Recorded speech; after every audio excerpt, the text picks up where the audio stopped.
હરિયાણાની 90 બેઠકો પર આજે મતદાન 1031 ઉમેદવારે ચૂંટણી મેદાને ભાજપની નજર હેટ્રિક પર હરિયાણાના મુખ્યપ્રધાન નાયબ સિંહ સૈની ભૂપિન્દર હુડ્ડા અને વિનેશ ફોગાટ ઉપરાંત જેજેપીના દુષ્યંત ચૌટાલા અને અન્ય 1031 ઉમેદવારોનું ભાવિ આજે મતદાન પેટીમાં સીલ થઈ જશે। હરિયાણાની 90 બેઠકોની ચૂંટણી માટે 5મી ઓક્ટોબરે મતદાન છે। હરિયાણાની વિધાનસભા ચૂંટણીમાં શાસક પક્ષ ભાજપની નજર હેટ્રિક પર છે, જ્યારે કોંગ્રેસને દાયકા પછી સત્તામાં પરત ફરવાની આશા છે।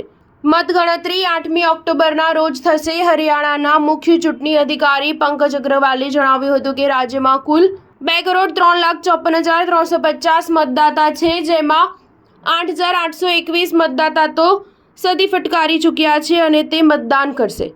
મતદાન સવારે 7 વાગ્યાથી શરૂ થઈ જશે અને સાંજે 6 વાગ્યા સુધી ચાલશે। વિધાનસભા બેઠકો પર કુલ 1031 ઉમેદવારો ઊભા છે અને તેમાંથી 101 મહિલા છે, તો 464 ઉમેદવારો અપક્ષ તરીકે ચૂંટણી લડી રહ્યા છે। મતદાન માટે કુલ 20,632 બૂથ રાખવામાં આવ્યા છે। હરિયાણાની ચૂંટણીમાં ભાજપ, કોંગ્રેસ, આપ, INLD, BSP અને જેજેપી આઝાદ સમાજ પાર્ટી મુખ્ય પક્ષો છે। સ્ટાર ન્યૂઝ 7 હંમેશા સચ્ચાઈની સાથે।